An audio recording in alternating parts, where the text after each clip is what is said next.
Soltas e soltos, bem-vindos. É com muita honra que eu trago de volta ao canal Alexandre Coimbra Amaral, psicólogo, está no encontro com a Fátima Bernardes, é autor do best-seller Que Me Salvou, Cartas de um Terapeuta para Seus Momentos de Crise. E eu fico muito, muito feliz, Alexandre, de você poder ter me guiado na minha crise, de você estar aqui de volta no Ô, canal. minha querida, em primeiro lugar, que vontade de te dar um abraço pessoalmente. Eu fiquei até emocionado aqui, com a voz embargada. É, acho que a pandemia tem deixado a gente assim, à flor da pele, né? Muito. Então, que a gente possa se abraçar muito em breve, assim. Quero te dar um abraço, assim, abraço, abraço, abraço. Muito bom. Obrigado. E hoje eu queria conversar sobre como é que a gente resgata o amor próprio nesses momentos de crise. Sim. Porque acho que todos nós estamos vivendo muitas crises. Eu sinto, né, e eu me senti muito acolhida no seu livro, porque é uma vivência de uma espécie de um desamparo. E eu acho muito bonito que no começo do livro você fala que a crise é um convite a uma existência possível. E eu Isso. acho que a gente ainda teme as crises, mesmo sabendo que elas são parte da existência, porque parece que a gente vai ser sugado por elas. Você sente que todo mundo tem esse medo de ser sugado pela crise e não conseguir sair desse Nossa, lugar? que pergunta excelente. Sinto sim. E por que que a gente tem essa sensação? Porque a gente entra em crise porque a gente está vivendo um determinado tipo de problema pela primeira vez. Uma crise é sempre uma estreia. E quando a gente vive algo que é muito novo na nossa vida, é natural que a gente se sinta menor do que o mundo, menor do que a vida. A sensação é como se eu fosse desse tamanho e a crise desse. Então, a crise é o tempo da gente construir isso aqui, ó, que é a envergadura humana da nossa alma para dar conta desse problema, para dar conta desse babado. Então, a crise, ela te convida a fazer uma jornada para dentro de si. A crise é como se fosse uma viagem que começa muito amarga, que começa muito dura, que tem muita tristeza, tem muito medo, tem muita raiva, tem catatonia, tem um espanto, às vezes, que te paralisa, né? Mas é uma viagem que te revela. Então, a crise é uma experiência de autorrevelação. Assim, eu me redescubro na crise, É né? lindo. Por exemplo, a gente está falando aqui com os soltos e as soltas, né? Quantas pessoas que estão nos assistindo aqui, por exemplo, já passaram por uma separação conjugal? Então, eu até ia te perguntar exatamente isso, né? Porque eu tenho recebido muitos novos inscritos que acabaram de se separar, ou que Sim. terminaram relacionamentos longos, né? Acho que eu passei por um término aqui, por me reentender sozinha, e muitas nessa minha jornada de tentar entender esse movimento e me reconstruir, eu me conectei com muitas pessoas que também vieram para o canal nesse lugar. E aí, quando você fez a imagem da crise e a pessoa, eu sinto que às vezes esse esvaziamento de fora faz com que a gente se esvazie dentro também, né? Como se a gente se escorasse naquela pessoa. Então você tinha um par amoroso, você tinha um chefe muito próximo, você tinha um amigo, um sócio que validava você. E aí parece que quando a crise se instaura fora, a gente desmorona internamente também, automaticamente. Não é só viver com o caos que aconteceu fora e a pessoa que foi embora da tua vida e o emprego que você perdeu, mas parece que essa saída faz com que a gente, né? Eu tenho aquela imagem da implosão do prédio. Nossa, eu acho que a gente está muito sintonizado. Que beleza de conversa, obrigado. Eu acho assim, Carol, em primeiro lugar, essa percepção da crise, ela não é do humano, ela é da cultura, porque nós fomos ensinados a nos desenvolvermos ao longo da vida com uma espécie de mentira que contaram para a gente, que enquanto a gente é criança, a gente é imaturo e a gente precisa muito de ajuda. E que adolescente a gente dá trabalho a gente se revolta, e aí na adultez a gente tem que se resolver e ser independente. Total. Então, essa forma de contar a história humana transforma a crise na adultez numa fraqueza, transforma a experiência da crise num demérito pessoal, transforma a pessoa adulta que está vivendo uma crise numa pessoa imatura, incapaz, que se sente desamparada e envergonhada de viver a crise. Muito. Né? Então, eu decidi escrever esse livro com esse título, de uma forma claramente provocativa para essa definição de adultez. Eu não acredito na independência humana do jeito, por exemplo, que essa ideologia norte-americana pregoa. Eu acredito na interdependência. Eu acredito que só é possível viver de galera. E que é uma galera que se apoia e se abraça. Assim, ó, na hora que uma pessoa está em crise, todas as pessoas em volta dessa pessoa, ou as que têm mais condição, que estão mais próximas, que não estão vivendo a mesma crise, que se disponibilizam de alguma maneira, essas pessoas vão dizer para essa pessoa que está em crise assim, estamos com você. Não quer dizer que essas pessoas vão resolver o seu problema, mas quer dizer que elas vão te dar suporte para você não sentir que você é menor por estar vivendo uma crise, que é a única pessoa que vive crises desse tamanho e que por viver uma crise você não mereça ajuda. É nesse mundo que eu acredito. Se você também quer passar pelas crises de uma maneira mais humana, assine esse canal, ativa as notificações, porque 3 vezes por semana eu tô aqui de volta.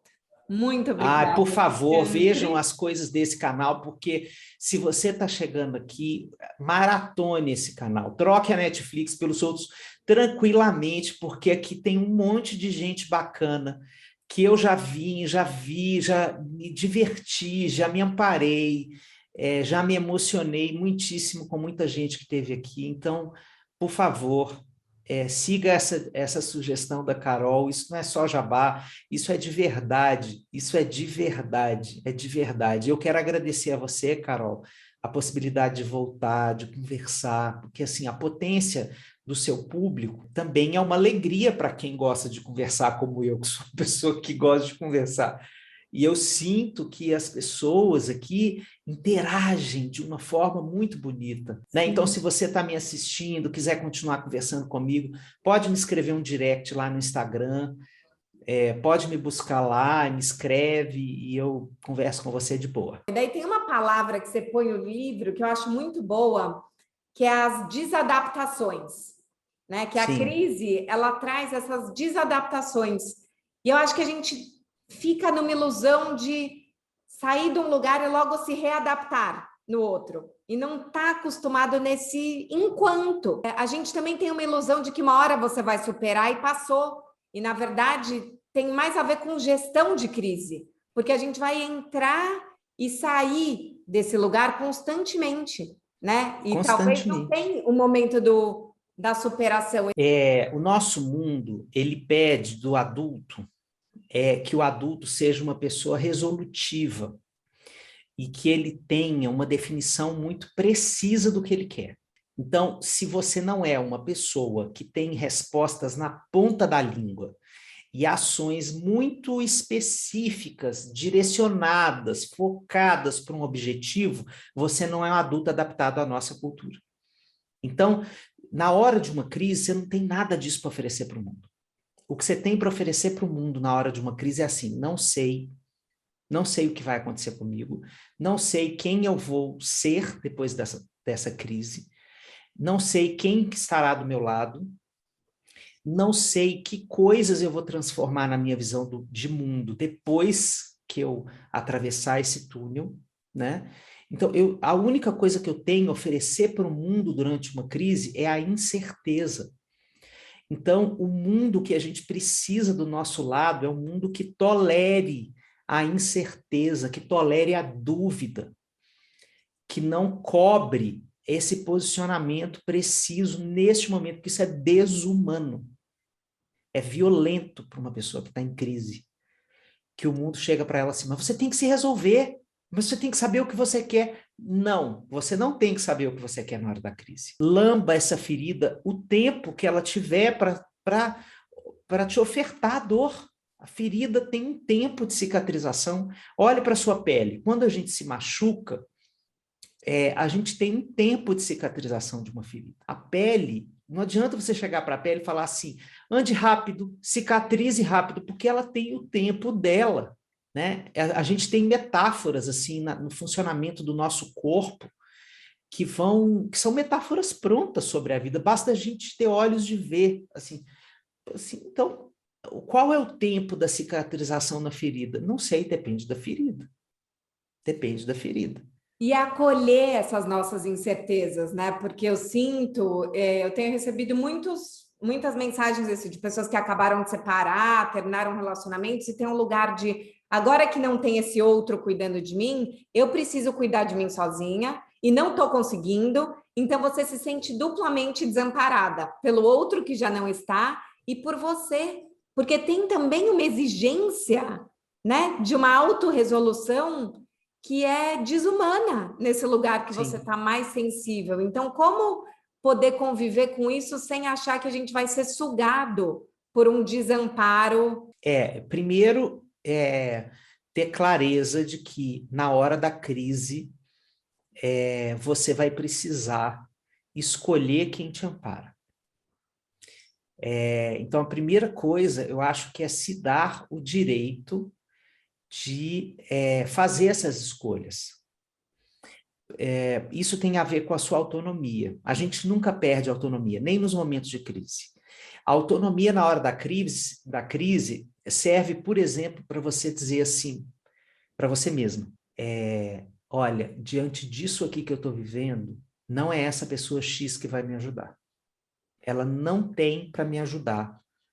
Quem ela é, ou como ela é até hoje, o jeito que ela se comporta sobre esse tema, sobre essa crise, como ela me vê, porque tem gente que não dá conta de ver a gente em crise. Às vezes é a mãe que não dá conta de ver a gente em crise. Às vezes é o irmão que te ama e que você ama, que tem uma relação ótima. Mas na hora da crise, não é a melhor pessoa para te ajudar.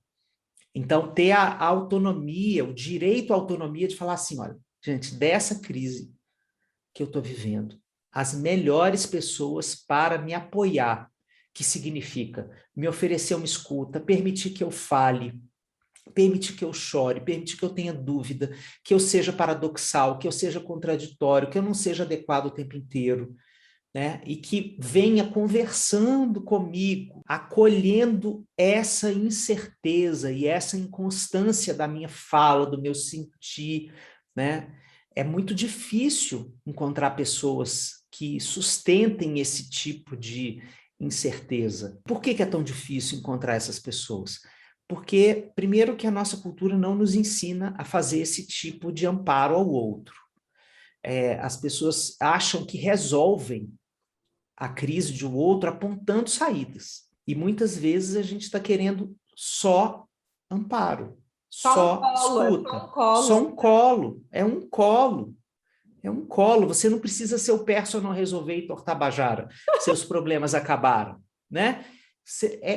Ofertar o colo, e isso é muita coisa. Pensando aqui no nosso público dos soltos, isso pode rolar num date, né? E alguma coisa, você está lá num pós-transa delicioso e, de repente, pode vir uma lembrança de uma pessoa que morreu e a pessoa começa a chorar e falar, não, eu perdi uma pessoa querida pela Covid, desculpa.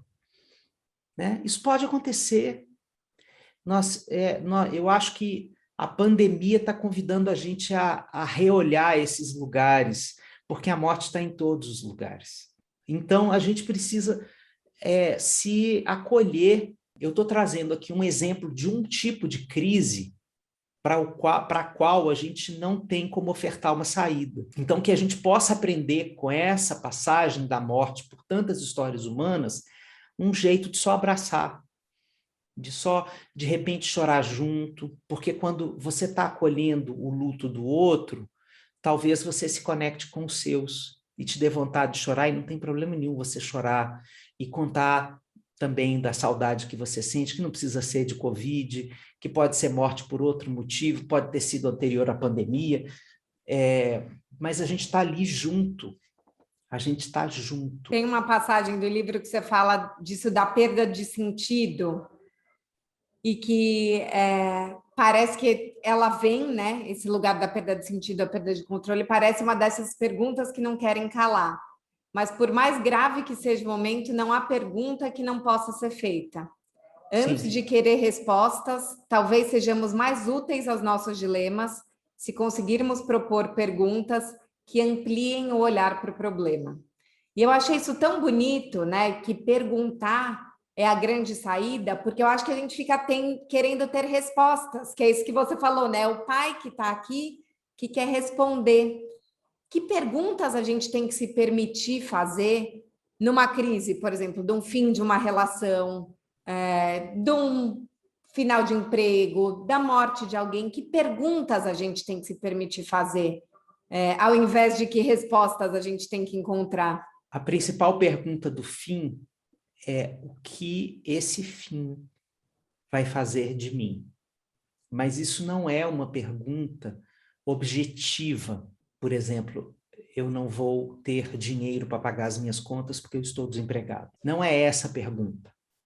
A pergunta é assim: o jeito que eu olho para a vida, eu tinha alguma certeza sobre a vida. Esse fim está me dizendo o quê? Que parte de mim se esfarela para eu dar conta desse fim? Todo fim é o fim de alguma certeza. Então, a primeira pergunta é que esse fim dessa certeza é o fim dessa eternidade, entre aspas, né? Eu achei que fosse ser para sempre. O fim é sempre um lamento desse para sempre, né? O Renato Russo dizia lá em Por Enquanto, né? O para sempre sempre acaba, né? Então, esse fim é esse espanto. Então, quando eu me dou conta, e não tem jeito, a gente nunca está preparado para esse fim. Então, na hora em que a gente recebe o fim no corpo, assim, aquele maremoto, né? Aí vem a necessidade da gente se perguntar o que vai acontecer comigo, quem eu vou ser depois disso. Então, por exemplo, depois de um fim de um relacionamento, agora voltando, né, para o objeto que você colocou aqui, o fim de uma relação, tem pessoas que ficam um tempo desistidas de uma relação. Tem pessoas que a passagem do fim de um relacionamento por elas leva elas a evitarem completamente se relacionar com qualquer pessoa em qualquer nível. Não vou ter mais nenhum datezinho, nem nada, não quero. Tem outras pessoas que vão falar assim, eu quero continuar tentando, mas eu agora não quero mais esse negócio de relacionamento sério. Tem pessoas que vão dizer assim, ai, nossa, eu não consigo ficar sozinha, não. Eu vou já logo embarcar e já vou botar lá no Tinder, quero relacionamento.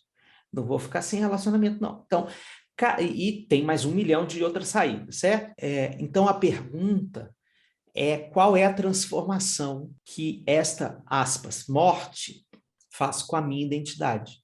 Essa morte sempre me transforma, sempre muda a minha maneira de estar no mundo. Pode não ser uma mudança definitiva, pode ser por um tempo, mas ela muda. Ela muda. Maravilhoso. Né? E te ouvindo, eu quero... me veio uma sensação também, que eu acho que é quando a gente está lidando com crises externas fortes e com essas mortes todas que estão rondando a gente, às vezes dá uma sensação de que a gente não quer que mais nada morra, né? Então, quando Sim. muito está ruindo, eu não quero que mais nada morra dentro de mim. E você falou, a gente precisa escolher as pessoas para as quais a gente vai pedir ajuda. E às vezes eu sinto também que a gente fica num lugar de síndrome de Gabriela, que é eu nasci assim, eu cresci assim, você sempre assim. Então, uma vez que muitas coisas já não estão mais aqui e eu estou vendo muitas mortes, eu vou me apegar em coisas minhas que às vezes nem me fazem bem também, né? Só porque é um pouco de algo conhecido que ainda me resta. Então, Sim. como também se permitir nesses momentos de crise, rever esses nossos outros lados, né? Entender que a gente pode se reconstruir e ter outras existências possíveis. Nossa, nós temos muitas vidas numa vida, gente. Muitas vidas. Muitas vidas numa vida. Então, as perguntas que vêm depois do fim são desse tipo. Assim, o que eu preciso fazer em mim para passar por isso aqui? Né? Para atravessar isso aqui. Para quem eu preciso pedir ajuda? A partir de que condição minha eu acho que já está demais e eu preciso pedir uma ajuda, por exemplo, profissional. Às vezes eu consigo me resolver dentro de uma crise só acessando as minhas redes pessoais, assim, conversando com amigo, conversando com, né, familiares e lendo um bom livro, mas tem hora que a corda aperta mesmo e eu preciso pedir uma ajuda profissional. Então, cada um tem esse mapa, né? Que a gente se permita fazer essas perguntas, mas não esperar as respostas automáticas, né? Ah, não. É isso, ficar um pouco no não saber. Se pergunte, se permita mudar, mas também dê tempo ao tempo, né? A gente não vai amanhã acordar superado, amanhã resolver a vida e tá autossuficiente. Que a gente possa fazer as perguntas e viver os silêncios para que as respostas venham, né? Até porque gente, depois que passa a tempestade da crise, ficam lembranças muito bonitas dos momentos em que a gente foi abraçado. E a gente recolhe essas cenas assim como aquelas conchinhas que a gente cata na areia, assim. É mais ou menos isso, assim, essas cenas que a gente vive nos momentos de crise são como esse encantamento que achar uma conchinha na areia causa, né? Aquela hora que você lembra e fala assim, meu Deus, que lindeza que foi poder contar com essa pessoa, que a gente volta para essa pessoa e fala para ela, agradece. Assim, tem um fluxo que continua depois que a crise passa, que tem a ver com a profundidade da conexão humana. Então, a conexão humana ela é maior do que a resposta objetiva que uma pessoa pode dar para quem está vivendo uma crise. Então, eu sou dessa onda aí. Então, esse livro é escancaradamente uma saudação a essa visão de mundo. Né? Eu quero mais um mundo em que a gente possa cair, em que a gente não tenha que performar o tempo inteiro. Meu segundo livro, que sai mês que vem, é todo em cima disso. É que a gente se chama Exaustão no Topo da Montanha, falando desse cansaço que a gente tem vivido. Né? A gente abre o telefone, as mensagens, o e-mail, qualquer via de comunicação, e as pessoas estão falando, eu estou exausto, estou cansado, estou exausto. Então, que sintoma é esse? A gente está cansado de quê? Por que a gente se cansa tanto? Então, eu sou dessa turma, entende? Eu gosto de falar disso. Para mim, a gente ainda precisa falar muito disso, Carol, de uma percepção humanista e realista de quem nós somos. Né? Nós não somos essas pessoas infalíveis. Né? A Simone Biles aí na Olimpíada deu um exemplo para o planeta inteiro. Assim, a melhor medalha olímpica foi a fala, para mim, que sou profissional de saúde mental, assim, a melhor medalha olímpica dessa Olimpíada foi a desistência da Simone Biles. Então, ela está lembrando a gente da nossa humanidade. Isso é tão importante. Né? Muito, muito obrigada, Alexandre. Soltas e soltos, que a gente possa se acolher, passar pelas crises com mais humanidade, pedindo ajuda e acreditando no poder do afeto, da reinvenção, dando tempo ao tempo. Muito, muito obrigada. Obrigado, um beijo.